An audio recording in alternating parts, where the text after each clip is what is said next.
Welcome to Check Up with Dr. Mark, and I'm here today with Dr. Robert Schuller. Thank you, Dr. Schuller, for coming on Check Up with Dr. Mark today and offering your heart for the Lord and for people in recovery. We're so glad that you are here to help us and to reach out along with us, especially in this virus crisis.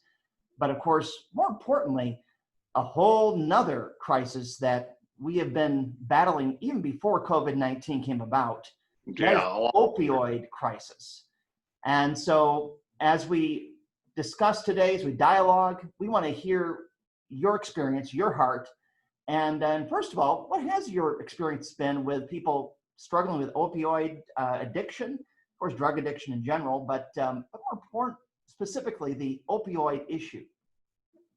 Oh, thank you, Mark, for giving me the opportunity to talk with you and to talk with all of the people who are listening, who receive help from you, and what you provide. My history with the opioid addiction has been a tragic one. I had goes back probably 10, 12 years ago. Within a period of just a few months, we had 4 young people in our community. No, I take it back. There were 6 young people in our community in just a matter of months, all of who lost their lives. And it was tragic. And with that, my wife and I said, well, we've got to try and do something. So we set up this site, Schuller Help, to redirect people and to give them some to help place them in recovery centers, because we know people who at the same time are alive today and well. In fact, he's my barber, and I haven't had my hair cut in a very long time because of this. Hi, Cece. You got to leave me alone now, okay? Bye-bye. and I'll be down in about 30 minutes. So, like I said, Masha and the bear isn't on. So sorry for the interruption. That's fine. But so a beautiful success story is my barber. His name's Calvin. I've interviewed him before, but he had to go to a recovery center 8 times before he finally got it right. And I don't think that's the exception. I think that's closer to the rule. Yes. It's these opioids are so bad, and they're taking so many lives, and they're destroying so many families, that we do whatever we can to make a difference in their lives. Certainly. And your present ministry there in Santa Ana?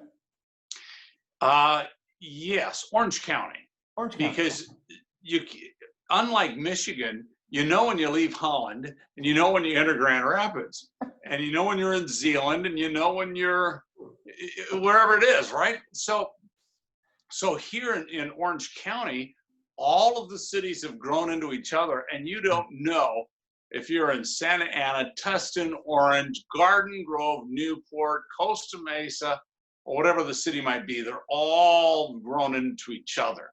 Mm-hmm. And the boundaries aren't clear because Santa Ana is in the shape of a star, for instance. So when you have a city that's in the shape of a star, everything else gets all messed up, and it all just kind of, so we refer to as Orange County more than we refer to what city we're in. If you want to get into details, then you get into cities. But we really are interested we are in Orange County, right, is what I say. Yeah, and as you have been working with those personal experiences and helping families through your ministry, what have been the best practices that you have found in your experience, practical? How can you encourage pastors who are watching today, as well as just church leaders and helpers who want to reach out, but they're just not sure what's the best way? Well, we've been involved with the 12-step movement forever. Mm-hmm. And so we definitely promote the 12 steps, and they start with the foundation of Calvinist theology, really. Mm-hmm. I can't, he can, let him. Mm. And if we continually, daily say that prayer, I can't, he can, let him. It's a path to recovery that has been proven, regardless of what the addiction is, whether it's opioids, whether it's alcohol, whether it's sex, whether it's gambling. Uh, the way to overcome the addictions is from a foundational standpoint. It takes a long time to be able to get to the point where you say, I can't. Yeah. He can, let him, Mhm. and to let go and to let God. It as a pastor, that's my message. As a man who wants to lead people in recovery, that is my message. And so it's a message that rings. It's a message that heals. It's a message that makes a difference. Mhm. Yeah. And that whole approach, of course, the 12 steps we've been doing for over 20 years as well, once we started Sure. community recovery. And we've all also been trying to bridge over that 12 step to the church and then the community. It's been a bit tough because there's this sense of us and them. And Mm. we could address that in a minute. That'd be helpful. So us and them. Mm. Uh, I think recovery is a real personal thing. Yeah. It's something that you have to decide you're going to take care of. It's not an us or a them. Yeah. It's a me. And I am addicted. I am an alcoholic. I am an addict. And we have to be able to say those words. And that's the first step to recovery is to come to the realization, take the denial glasses off, that and just come to the realization that I am an alcoholic. I mean, that's the way every AA meeting starts. Yeah. Hi, everybody knows this. I mean, you can't watch a TV show when that even focuses on that at all and not be aware of that. And that's such an important part of recovery, regardless of what your addiction is. And if you're addicted to opioids, we have to come to the realization to be able to say, "Hi, I'm Robert, and I'm an opioid addict." Yeah. And so, given that, yeah, and I agree with you as far as the us and them, it's the me. That's a great angle to really zone in on. But also, more importantly, and we have pastors from other countries watching here today, as well as, of course, Yeah. people from all over the nation, and even here locally in the Grand Rapids, Michigan area. It's been a tough deal of saying, okay, recovery is a personal thing. It's all about drugs and alcohol, people in the church tend to say. And we are always saying, hold on a minute. It's about life issues, isn't it? It is. And It's and clearly life yeah, issues. and because and I think to reinforce that, because it's been tough to bridge over, if you will. And as well, as Peggy Campolo had said one time, the bridges that you build, sometimes people have to walk on them, and you feel walked on. But when it comes to the bridges, what bridges do we need to build to bring the church more into the lives of people who are struggling with the opioid issue and the recovery issues? What have you found? Well, it's interesting you'd bring up bridges. That's your background. So I have a feeling that may be a big, important issue for you and for your and part of your message is building bridges. And bridges are important to build. And you're talking specifically about building bridges between the church and the community and between the community and individuals. And I come from from a a student of health and wellness. Mm-hmm. From 1985 to 1990, I had a daily radio show, and it was a 1 hour live broadcast, which took care of the East Coast and the West Coast. And then we had a few mixed stations in between. And what I did during that hour, it was the show was called Possibility of Living: Add Years to Your Life and Life to Your Years with God's Health Plan. And so my goal was to interview wellness doctors about physical health, psychologists and people in recovery about mental health, and then pastors about spiritual health. So it was body, mind, and spirit. Well, every time I had somebody come on about physical health, the phones would go nuts and everyone was listening and really engaged.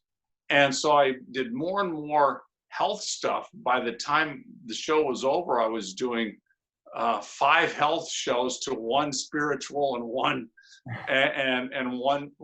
mental and emotional. And as a result of that, I received a tremendous education about health and wellness. And it completely changed my life and the way I view health and wellness. At the time I started this broadcast, my family was addicted to drugs, but they were all prescription drugs. I was addicted to different forms of antibiotics. I had chronic sinus infections, and every 2 weeks I would get another sinus infection. I would clear it up, and every month I'm going, or maybe every 3 weeks, I'm going to the pharmacist getting another prescription of antibiotics for my sinus infections. My son had asthma and ear infections, and he was doing the same thing. And the whole family was on this prescription medication model of maintaining our sickness, managing our sickness. And the majority of the world is in this model of managing sickness. That's the way the medical model has designed it. Doctors are there to manage our sickness. If you have, and I witnessed this firsthand with the whole cholesterol epidemic, which came out in the 90s. In the 90s, they said cholesterol is a killer. It's going to kill you. It's going to kill it's going to cause heart attacks and heart failure. And then all of a sudden, they came out with Lipitor, and here's your salvation. And we've now saved the world. We have Lipitor. But the managing thing was, first of all, create the problem. That's the way you sell everything. You create the problem. So the problem was they didn't reach their sales projections. People didn't had high enough cholesterol. So what did they do? And this is all documented. You can look at it. I personally witnessed this as it unfolded. They lowered the good rate of cholesterol. Instead of it was 240, they lowered it to 210 or something of that nature. And as a result, they made all of their sales projections. And they continued to manage our sickness. Instead of getting us well where we don't need the Lipitor, they manage the sickness. And we do that with across the board with high blood pressure. We do it with for me, it was antibiotics. We do it with pain medications. And what's the pain medication? Opioids, right? Yes. And then people get addicted to opioids because instead of addressing the issue, instead of creating wellness and health, the medical model is to manage our sickness. And we go to our grave just adding more medications on more medications on more medications. We have to make a decision. And this is what I learned in that 5 years of radio shows, is that God doesn't want us to be sick. He doesn't want us to maintain our sickness. He wants us to be well. That means he wants to get us off all of our medications. That doesn't mean we go, please don't get me wrong. Don't go and say, Pastor told me we have to get rid of all of our medications, so I'm quitting cold turkey right now. You do that, you probably will die. So do not do that. But what you want to do is you want to get on a path of wellness and titrate, and you'll need some professional help to help you titrate off the medications, because the body was designed for homeostasis. Homeostasis is a chemical balance where you don't need, if you're a diabetic, how do they go, okay, your sugars are too low, so we got to give you sugars, and they're balancing your sugar levels on a constant basis because your pancreas isn't working right. Oh. And if you're a diabetic, they will tell you it's not reversible, but that's not true. Unless you have diabetes from childhood, that is not reversible. But adult onset diabetes is reversible. There are ways to do it. I know people who have done it, and it can be done. And if nothing else, you can prevent it from increasing and going on. But you have to become a student of health. You have to be disciplined, and you have to work in that direction. So what I'm saying is this whole epidemic of opioids has a bottom underlying cause, which is far beyond just emotional, spiritual. It is physical, based upon a medical system which simply wants to fight the disease instead of support life. Think about that. We're trying to fight the disease instead of supporting life. And that's where we find ourselves in today in COVID. Jesus said, I came to bring life. He's all about life. You read through the scriptures, God is about creating life, sustaining life, supporting life. But it's not about fighting the disease. There's times where we need to do that. Please don't get me wrong. Don't take me out of context. No. There's times we need to do that to sustain where we are.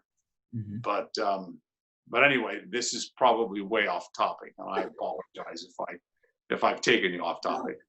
Because and this is great, dialoguing, bantering back and forth about just your experience, because how God has used you, of course, in television, radio, and with the masses locally in Orange County, but also worldwide. You learned a lot, and we wanted to glean from your experience and also what you've learned. And it's been very valuable today, because as all of you are watching, you're probably wondering, asking the same question: why am I dependent?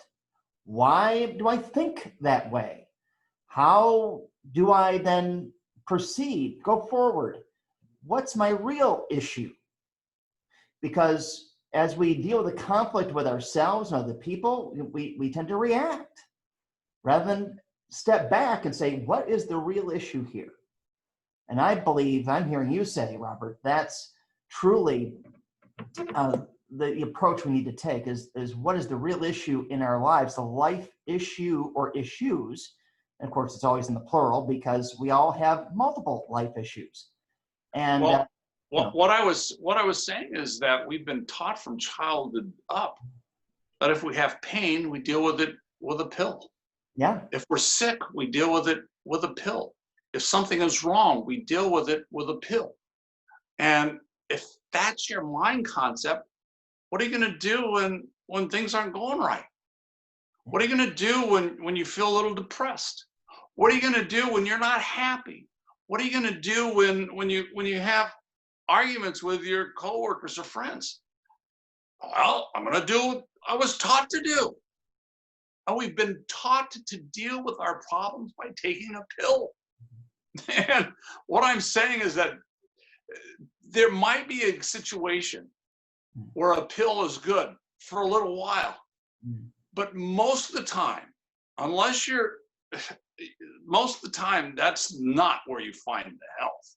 You find your health and your wellness in developing a deeper relationship with God, with Jesus who loves you. We develop it by learning how to maintain our physical being, by creating homeostasis naturally, the way God intended this body to function. And as we do that, and we realize that we're not going to find health and wellness, we're not going to find peace, satisfaction, joy in a bottle or a pill. It's not there. We've been sold that bill of goods our whole life, and it's a lie. Yes. It is a lie. Hmm. Yeah.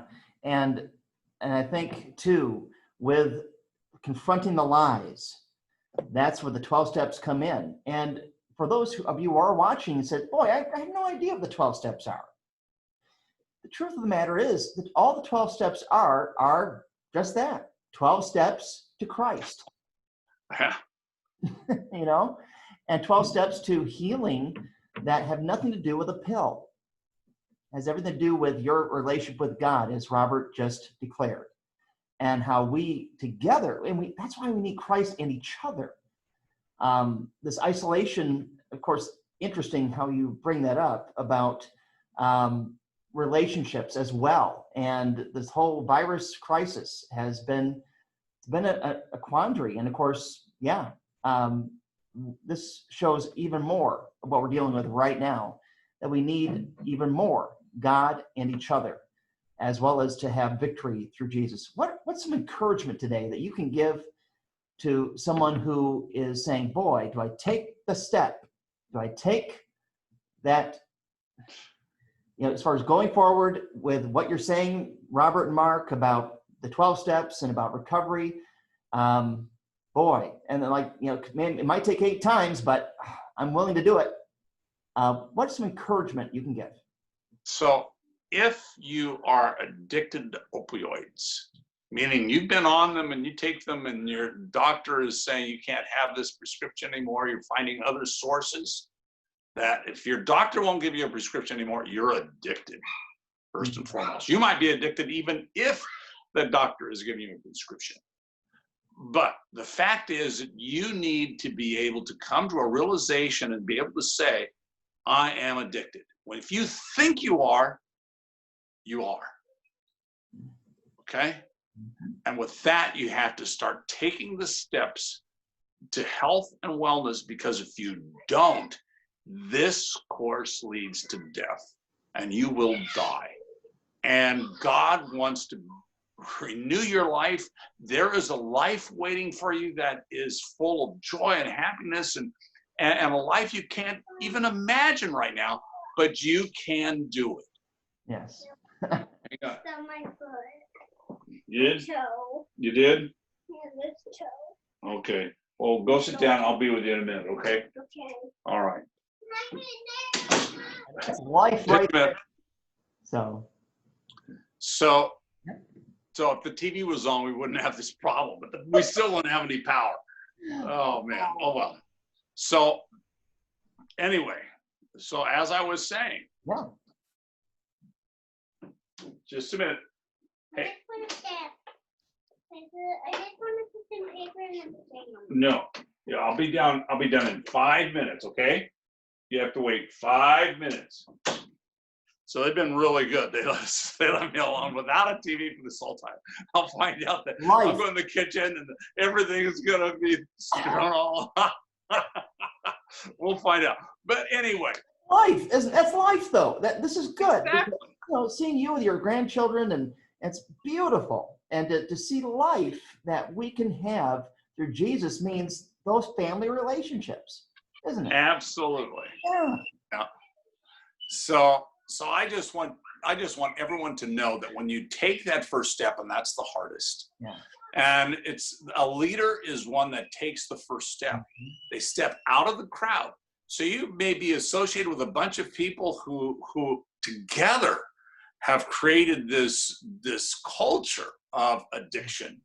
Mm-hmm. And you're going to have to be a leader, take personal responsibility, take leadership for yourself, and take the first step.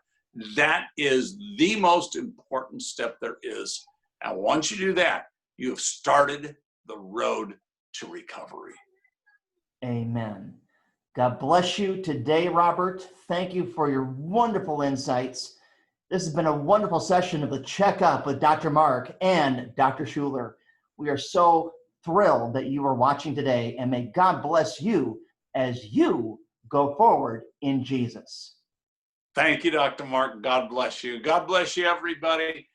Take the steps, find recovery. If you're on the road, just remember today, I will succeed today. God bless you all. Bye-bye.